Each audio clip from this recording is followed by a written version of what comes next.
rise and shine. Rise and shine, chop chop. Rise and shine. Rise and shine, it's a beautiful day. Rise and shine, rise and shine. Rise and shine. Rise and shine. You guys are nerds. This is exactly what the nerds want. Our name shall become legend, spoken in hushed tones by nerds across the galaxy. If you build it, nerds will come.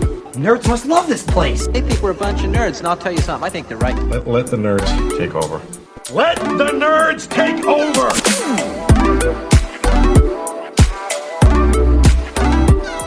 Rise and shine, nerds. We hope you've got your coffee because it's time for our brand new morning show for Love Thy Nerd and anyone who finds themselves with a cross-section of nerd culture and church culture.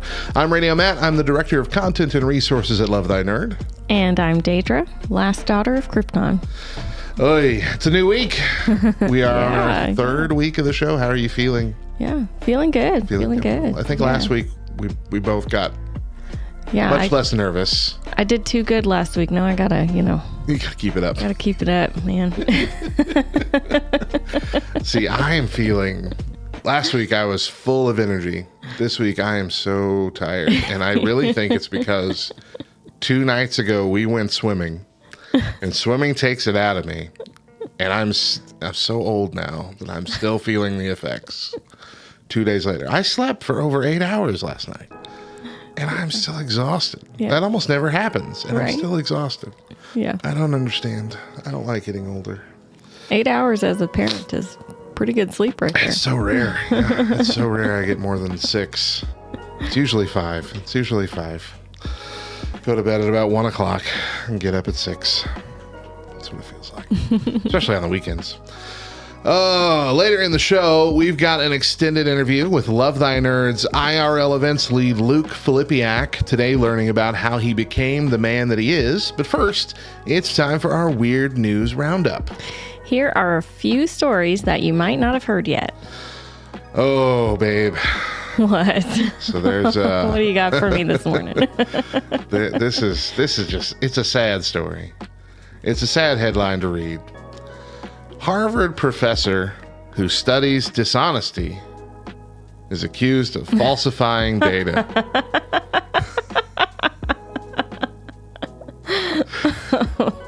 Francesca Gino, a prominent professor at Harvard Business School known for researching dishonesty and unethical behavior, has been accused of submitting work that contains falsified results. That's just part of his research. You gotta wait a little bit. He's not done. She's not done. My bad. She has authored dozens of captivating studies in the field of behavioral science, consulting for some of the world's biggest companies like Goldman Sachs and Google, as well as dispensing advice on news outlets like the New York Times, Wall Street Journal, and NPR. But over the last 2 weeks, several people, including a colleague, came forward with claims that Gino tampered with data in at least 4 papers. Gino is currently on administrative leave. Harvard Business School declined to comment on when that decision was made, as well as the allegations in general. In a statement shared on LinkedIn, the professor said she was aware of the claims, but did not deny or admit any wrongdoing. She said, as I continue to evaluate these allegations and assess my options, I am limited into what I can say publicly. I want to assure you that I take them seriously and they will be addressed.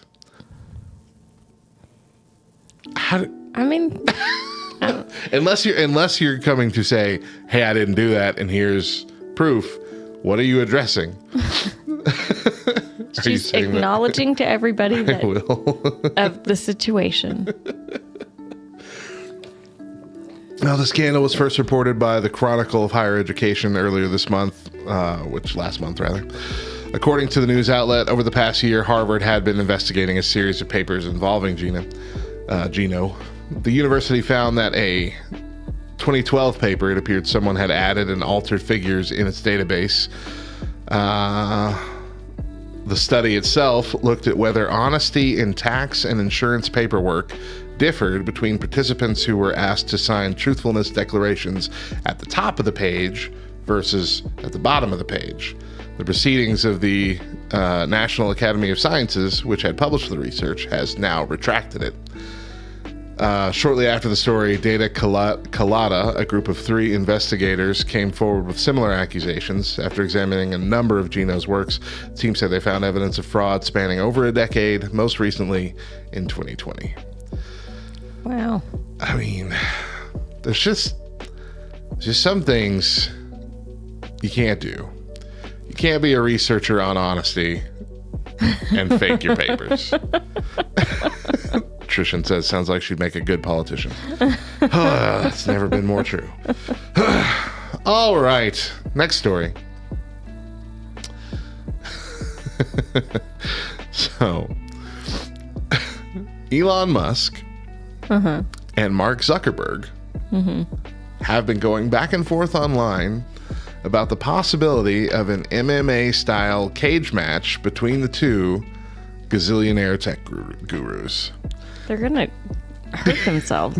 Dana White confirmed it was a real possibility, that both sides actually seem to be all in. And since then, Italy has entered the chat. This will blow your mind. An official from the government in Italy contacted Mark Zuckerberg about staging a UFC fight against Elon Musk at the most legendary battleground in the world, the Roman Colosseum. Oh my gosh. You know, where the gladiators fought lions. Will there be lions? This is supposedly from a person with first-hand information about the fight. But apparently Italy is disputing the report. The Ministry of Culture's office issued a statement saying there has been no formal contact from the ministry nor any written document. Even if the news appears tasty, it is unfounded. Sources with direct knowledge confirm again. The ministry first reached out to Mark Zuckerberg, then the request was forwarded to Dana White. And there was a follow-up and a call was set for next week. The ministry added, if Zuckerberg and Musk wanted to perform in the Colosseum, they would have to make a non-violent challenge, it says. So they couldn't actually fight.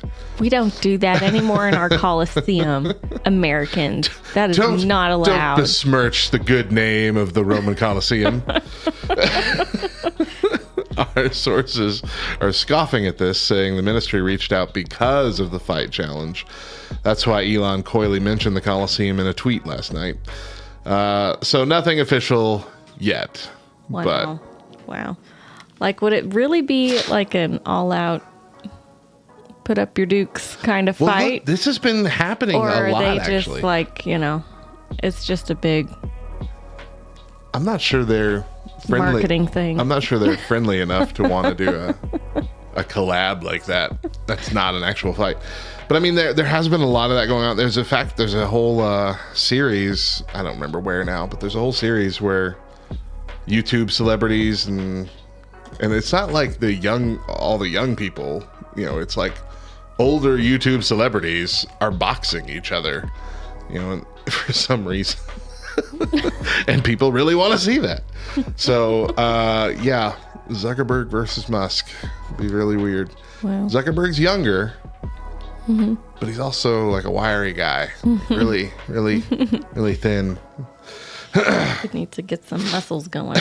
Musk was carrying sinks around on Twitter, so I mean, he's got the weight behind him, I think.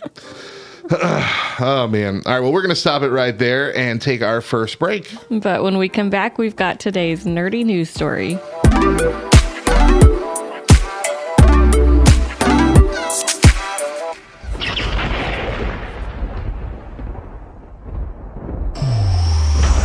Welcome to the Lightning Round, brought to you by Moviga. I'm Brian with your weekly source for all things movies, video games, and more. Now grab your ponchos and let's catch up on this week's news. This week, Xbox made a fancy new controller made completely out of jade. Let me know if you would actually use this controller, or would you be like me and be too scared to even really touch it? I feel like my controllers get pretty destroyed pretty quickly. Definitely could not rage with a controller made out of jade. Baldur's Gate 3, which is coming out soon-ish, hopefully, hailed as kind of like the Dungeons and Dragons of video games, definitely based out of the same world. will have over 170 hours of only cinematics. Now, while this is dependent on your different character choices and stuff like that, you definitely won't get 170 hours in one character throughout. It's still pretty incredibly impressive to have that much cinematics in a game at all. That's a lot of effort and commitment put into this game, which makes me honestly even more excited to play it. Can't wait for this one. Coming up, Barbie and Oppenheimer are set to release on the same day, but Barbie is actually slated to have a better opening weekend than Oppenheimer, surprisingly, with Barbie projecting around $60 to $80 million on opening day and Oppenheimer at about $40 million. I think that's pretty interesting, but goes to show how many people are excited about this new Barbie movie, which actually has a pretty star-studded cast and looks kind of amazing, if I do say so myself. But I am also super excited to see Oppenheimer, especially in IMAX. A new Dune trailer came out for Dune Part 2. Looks action-packed and just all around incredible. Dune Part 1 was a great theater experience in such a grand scale. Love the book, love the movie. So excited for Dune Part 2. There's some epic battles, some cool armor, some new characters introduced. We got a look at Christopher Walken's Emperor, which looks really, really interesting. I'm just so excited for this movie. Probably my most anticipated movie of the next few years, honestly. I'm just so excited about this thing. I hope you are as well. Well, it looks like with that the storm has passed. Be sure to check out the Moviga podcast on Spotify, Apple Podcast, or wherever you listen to podcasts. We're talking all things movies, video games, and more. Once again, I'm Brian. And thanks for joining me this week for the Lightning Round.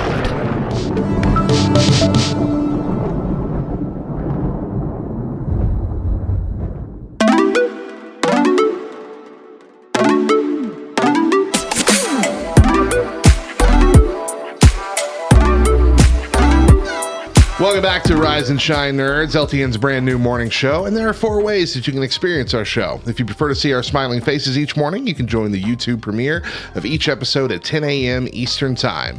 While we aren't actually live, I will be live in the YouTube chat watching along under the Love Thy Nerd handle. We've been doing it now for the first couple weeks, and it's been a fun time every time, so I would love to have you watch along with us. Let's talk about ad blockers. So in our home, we have the YouTube app on our TV that our kids mainly watch, and because the YouTube Kids app is garbage. The YouTube Kids app should work exactly like the main YouTube app. It should just cut out all the stuff kids can't see. That's all it should do. It should give you a white listing option for certain channels, a black listing option for certain channels. You should be able to customize it. YouTube's been around for so long, I don't understand why this is so difficult. Anyway, our kids like to watch things like Team Edge and the Dangy Bros. They're Christians, but it's not necessarily educational content. They're just having goofy fun and, hijinks and whatever. So they watch through the main YouTube app. And they've had to deal with ads. And for the most part, I've tried going in and customizing like what kind of ads I want to see and all that. And for a little while that seemed to work. But now we're still getting like ads for R-rated movies, scary things. October's the worst. Yeah. Scary movie previews and things popping up that they have to watch even 5 seconds of is too much. And inappropriate things. And inappropriate ads. Yeah. There's one, I think it's the new, I don't remember her name now. New movie from that one girl that nobody really likes.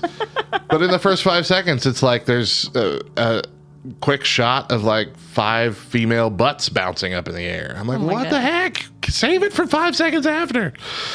So that was kind of like the last straw for me, and we went ahead and started paying for YouTube Premium for that account just to get them off.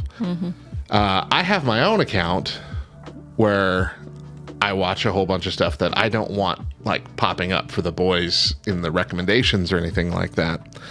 And so I have a ad, just like Viridian's saying here, I have a ad blocker on my account. And so I never see ads when I play YouTube on my PC, which is where I mostly watch it. Well, YouTube's kind of getting wise to that now, and they are actively working to test a 3 strikes policy for ad blockers. So here, let me read the story. YouTube has now confirmed that it's testing a 3 strikes policy for ad blocking on its platform. YouTube requires users pay for YouTube Premium if they want the ad-free experience, but some of us bypass ads by using third-party apps. But according to Redditor Reddit in Me, apparently came across the new 3 strikes pop-up menu while watching YouTube on their PC with ad block enabled. And so there's a screen capture here, and it says, it's like a big pop-up that came over the video. It says, video player will be blocked after 3 videos. And then it has little bullet points. It says, it looks like you may be using an ad blocker. Video playback will be blocked unless YouTube is whitelisted or the ad blocker is disabled. Ads allow YouTube to stay free for billions of users worldwide. You can go ad-free with YouTube Premium, and creators can still get paid for your subscription. And so then there's 2 buttons, allow YouTube ads or try YouTube Premium. Wow. And I don't know if this is like video player will be blocked after 3 videos forever for your account until you do one of these 2 things, or if it's just for the day or a certain amount of time.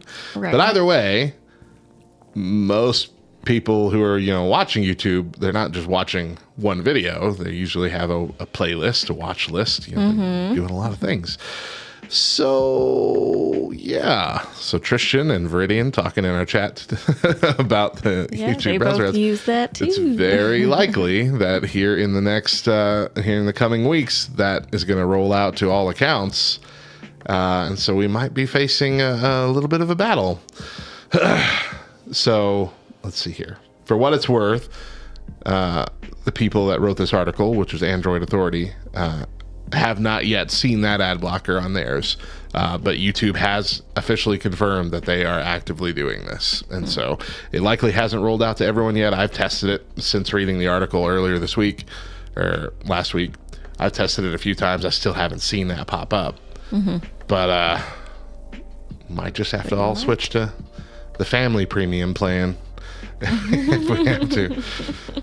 It'll be a bummer because it's been years that we've been able to use ad block for YouTube with like no problem whatsoever. But it makes sense. I know that websites have the ability to block your access to the website if it detects you're using an ad blocker. So I'm kind of surprised YouTube hasn't done this already. So the good times are over. That's all I'm saying. Let's take one more break. When we get back, we're diving into our main topic, our interview with Luke Filipiak.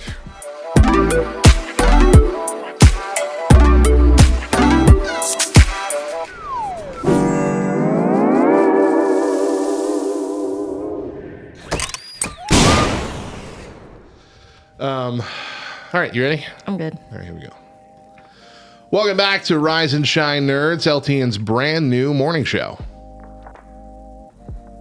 Wow.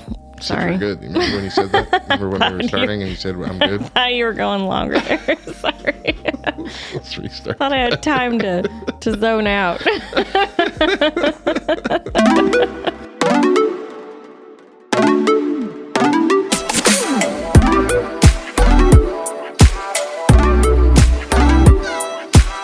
Welcome back to Rise and Shine Nerds, LTN's brand new morning show. Before we jump into our main topic today, we've got an article recommendation. This past Friday, Jake Thomas posted the second part of his 3-part series on Gospel Reflections on Guardians of the Galaxy 3. This article is focused on finding your purpose. You can find this article on the homepage right now on lovethynerd.com. This week, I sat down with Love Thy Nerds IRL events lead Luke Filipiak to learn more about him and what is going on in LTN right now. Today, we're learning all about who Luke really is. Joining me today and this whole week is Luke Filipiak, one of a handful of official Love Thy Nerd staff members and our IRL events coordinator, mainly in charge of our missions trips to conventions and also heading up the team this year for our first ever Nerd Culture Ministry Summit. He also streams on Twitch as Frostbite4 or IV. Thank you for joining us, Luke. How are you today? Hello, happy to be here. I am doing very well, actually. So one thing which I'll admit is mostly my fault is that despite us working together for probably a little over a year now, or maybe more than a year, a while, yeah, give or take, I don't really know too much about you beyond surface level stuff. I don't know. Perhaps I kept it that way. Perhaps that was the plan. I don't know your history. I don't know your faith journey. I don't know what really motivates you in your life. And I am attempting to remedy this this week as myself and all of our listeners get to know the real Luke. You down for that? Sure. The short answer is coffee. There it is. What motivates me? Coffee. Well, today I do want to start with some basic questions. So basic level question that we used to all ask in chat rooms is, location based. So where did you grow up? Yeah. Starting off with the complicated questions. I moved all over the place as a kid. We were never I never remembered a house that we lasted longer than like 2 or 3 years maybe. But I was born in the Upper Peninsula of Michigan. I lived for about like the first 11 years of my life. I lived in Wisconsin. We were at a town in the middle of nowhere. Both my parents graduated from a college there and worked there for 15 years. And so that's where I spent the first 12 years of my life. And then around 11 or 12, me and my family moved out to the island of Guam, where I went to school from 6th grade till I graduated high school. What was that like? Warm. The move actually didn't rattle me as a kid. I remember me and my brother being super stoked. We made friends pretty quickly, adjusted well. And yeah, I loved it. That's where I consider myself like being from or like growing up. Yeah. Even though it wasn't quite the majority of my life, like as a child, but yeah. That's pretty cool. Were your family in military or was it just for other reasons? It was ministry based, so we weren't missionaries, but through the college that they worked at, we had connections out there, and so like the camp administrator, the guy that ran the camps at the college they worked at, he became the head pastor out at this church on the island of Guam, and they kept tabs on one another, and there was a need, and he brought them out on a missions trip. So they had a really bad storm. A really bad typhoon blow through, ripped the school apart. And so our church at the time sent out a team. My parents were on that team, and little did they know they were being scouted just to see if they'd be a good fit out there. And they were offered jobs. And yeah, we moved out there. My dad was like head of one of the chief administrators.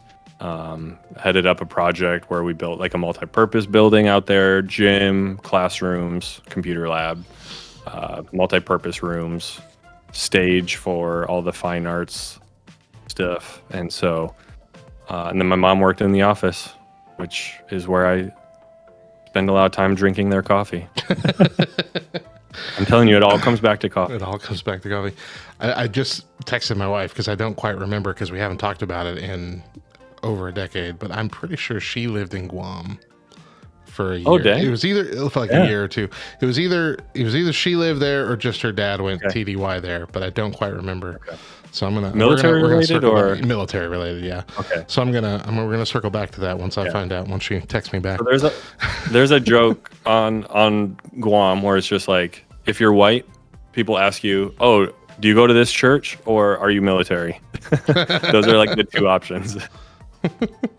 So yeah, I'm used to being asked if I'm military or not.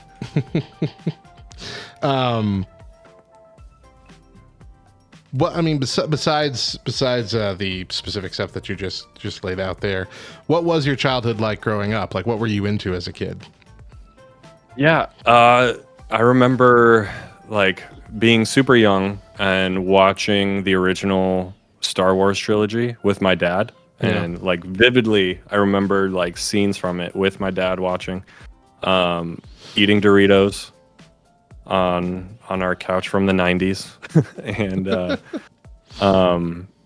yeah, just being super into Star Wars. I had like all the Star Wars toys. I had that one like Millennium Falcon that like wasn't quite a transformer, but it had like two pieces that like folded out, and it was supposed to turn into a Y-wing, but it was like, I don't know. I vividly remember that. I had a ton of Star Wars Lego, so I was super into Star Wars growing up.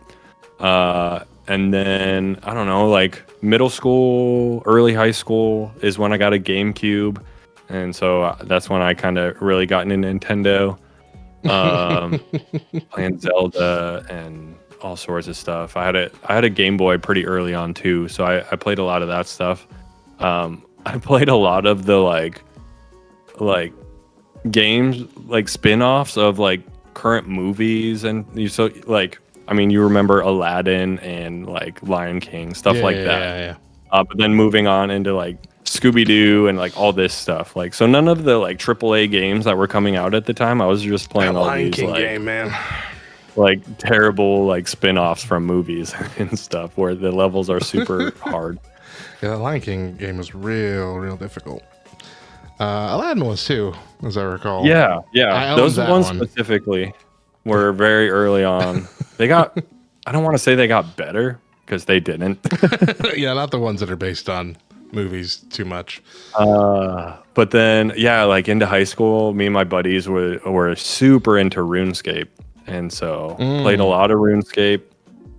So much so that our English class in high school, instead of us writing like reports on books we've read, our teacher gave us the option of doing video projects. And so, you know, like all the normal students would go home and like, you know, record with their little point and shoot cameras and do, you know, all that stuff.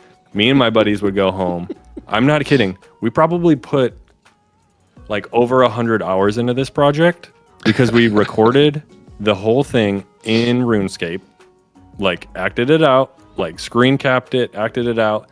And then with our later ones, we would just rip all of the music off of like current movies and stuff. So that was super illegal. But we would record voiceovers in our ministry, like the church school there. The school we went to had a radio station, like a local Christian radio station. And we would go there and we would pull in teachers and our friends and we would have them record the parts for our project. And so it was just this whole ordeal, way over the top. We did like Scarlet Letter, we did Frankenstein's monster, wow. We did Beowulf. It was incredible. And to this day, I don't know, like they were posted to YouTube, but they got taken down for copyright infringement and all of that. Yeah. And so it's just like all of that work is just gone. But yeah, that was me growing up. Well, let's move into your romantic life here. How did you meet your wife, Asia? Known as Asia the girl. Asia the girl on Twitch. It is, yeah, on all the socials, on the socials, Twitch. Yeah. So I met her on Guam. I remember, we both remember the day we met each other because at the time it was one summer. She was working like the summer school program, like we called it Cool School. So it was just like daycare with a little bit of education in there. And she was helping volunteer. And I, being the nerd that I was working IT at the school, going around classroom to classroom, defragging all the computers, as one does. And that's when like Facebook had all the like, you could add all the like widgets and things to your wall on Facebook, and you would have like There was like the graffiti like widget that you could draw on each other's like wall. There was the like. I don't remember that season of Facebook. I think I was still loyal. Oh man, it was so early on. If I could take anything back in time to like what it would be Facebook, because it was. I literally thought you could only do that kind of stuff on MySpace. I don't remember that from Facebook. Yeah, I always saw. Well, Facebook was like trying Facebook real hard straight laced.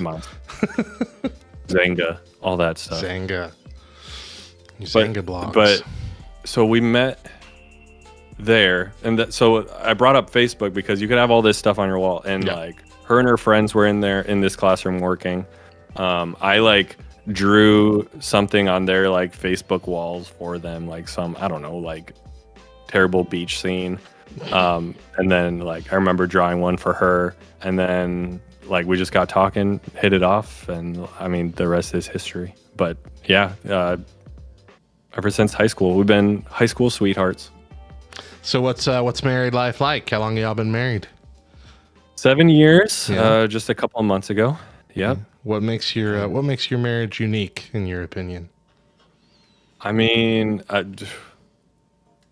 we're both super nerdy in our own ways, and we both just like lean into that. You mentioned earlier she streams on Twitch as well as Asia the Girl, and so she's doing like puzzly, like cozy games, and then I'm on the other side of the house streaming like Fortnite and Marvel Snap and all this weird stuff. Yeah, you're the only couple that I'm aware of that has two completely separate full streaming spaces. Yeah, set up in your house. And I even told her, I'm like, we could share a space. Like, we'll build you a desk and all this stuff. And she was like super adamant on like, no, I want my own space. Which makes sense. Which is fantastic. And I'm, I wasn't hurt by it. She wasn't trying to like escape me or anything. But no, she's got her own space. I've got a space, and we're like super thankful for it. And for a little while, y'all were also set up in the kitchen, right? Because she was doing those. Cook along. I mean, that was a constant like setup and tear down for her. Yeah. To do stuff in the kitchen. Those were fun. I did like those. Yeah, she's wanting to get back to those, and I'm wanting to do some stuff outside because I've recently gotten to cooking as well, like because of my Blackstone. If you follow me on Twitter at all, you'll know that I'm a Blackstone fiend. But I would love to do some streams out there too. But cool. Yeah, I'm just super thankful. Like she's like just as into it, but in her own way. Like it's not just like, oh, I'm into this thing that you do. We have a shared Discord because each of us had a Discord, and we're like, why are we doing this separately? We have like the same community, so we joined that. We tried to join our TikTok accounts, but then it just stayed the same. It was like Luke and Asia, but I just kept posting my stuff, and then she would post to her TikTok. And so literally just today I took it back.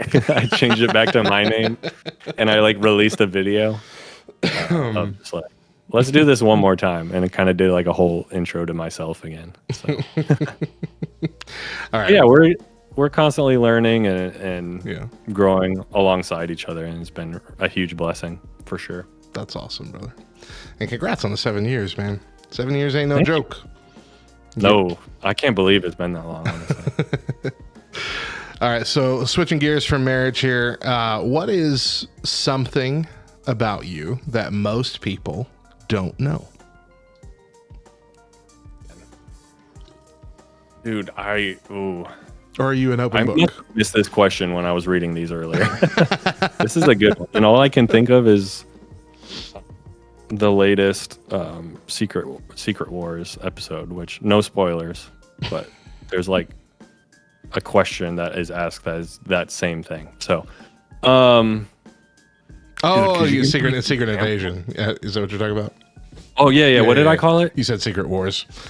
Oh, it's the comic book. I'm sorry. It's the same. Yeah, I know what question you're talking about though. It's great. You guys should go watch it. It's pretty good. Yeah. I mean, I feel like you didn't know I was from Guam. I mean, I didn't. Yeah, but do most people not know that? A lot of people don't. A lot of people ask if we have doorbells. What? Or like just like random things on Guam. Like I'll tell them I'm from Guam. In Guam. Do Do you have like? thought Do this you was live in separate from- houses? Do you have doorbells? Do you have a doorbell in your house? What? How close is that to the Bahamas? I was like, not close. Oh man. Okay. What about something that you're secretly they just into? met me and they see my like board game collection behind me. They're like, dude, you've probably been collecting for a long time. I didn't have any of this until I met Matt and Bubba like 3 years ago. So your secret shame is that you got really hyperfixated on buying board games in a short amount of time. Oh man, I liked, Risk and Monopoly, and Catan was probably the like closest thing to where I'm at now. Yeah. And then I met Matt and Bubba and they're like, "Do you play board games?" And I was like, "I play Catan." And they're like, "Okay, perfect. You should come over and play board games." And then like my first time playing like something outside of, Hasbro was like on a Love Thy Nerd stream like 3 years ago. Yeah. So that was kind of my intro to board games and Love Thy Nerd. They infected you for sure. Oh, for sure. All right. Well, now that we are starting to get to know Luke a little better, tomorrow we are going to dive into the faith of Frost. But Luke, thank you for joining us today, brother. Yes, thank you for having me. We will take a pause right there. I'll have more with Luke tomorrow as we move on to his faith journey. But as for today, we are out of coffee, so it's time to wrap things up. But before we go, let's get our verse of the day. Today's verse is Joshua 1:9. Have I not commanded you, be strong and courageous? Do not be terrified. Do not be discouraged, for the Lord your God will be with you wherever you go. And with that, our Monday show is coming to a close. Thank you for joining us for Rise and Shine Nerds. We want to invite you to get behind the scenes by joining our LTN Discord community. Once you've joined at lovethynerd.com/Discord, simply go to the channels and roles and click on the Rise and Shine Nerds channel to gain access to it. You can help us plan shows and segments and even be on the show yourself on occasion. And currently, we are taking suggestions that we will eventually vote on for the new name for our community. Apparently, most people don't like Shiners because there's too many other things named Shiners. And so we are taking options and we will be voting on it during our next hiatus. Subscribe to the show in your favorite podcast app or through the Love Thy Nerd YouTube channel so you don't miss an episode. And tell us what you think of the show via our socials at Rise and Shine LTN on Facebook and Twitter. Once again, I'm Radio Matt. And I'm Deidra. And as always, a reminder, Jesus loves you, nerds.